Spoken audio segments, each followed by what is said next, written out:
I'm Rosie Polden, and my grandfather was Bishop Fair, who was bishop here when we came to live with him in 1953, when my father died. And Mum found herself without a roof over her head. And so Grandpa asked her to come and live with him. I suppose to a child, he was quite sort of austere. He was of his time, and I'm sure he found us difficult at times. But, you know, I've grown to love him and respect him in later life. I was about 6 when we came here. And, of course, we had 2 maids. We had a cook and a parlour maid.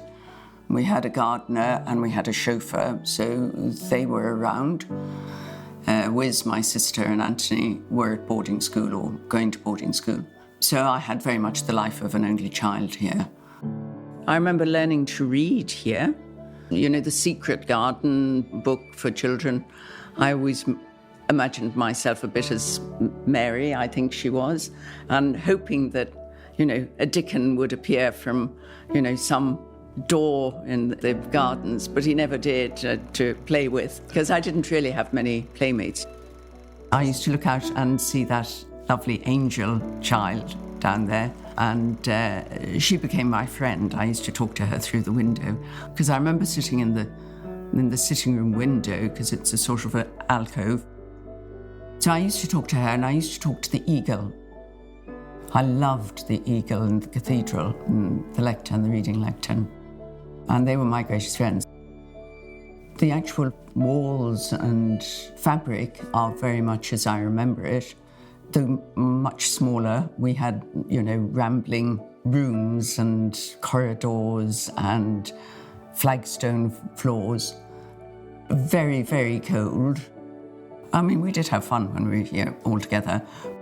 I remember the chest of drawers with the secret drawer in it, but Mum always had something in there that would help to keep us occupied. Or if we were sick, there'd be something in the rainy day drawer that she would produce. So it would be a jigsaw or something like that. Then there was the dining room, which you use as a conference room. And we had the drawing room above that with the peepholes, and peepholes here, so double doors where you could look through and just see, and great for playing hide and seek. I mean, it's lovely to come back here. The Heritage Council has been, you know, wonderful and very welcoming. It's lovely to see it in such good hands.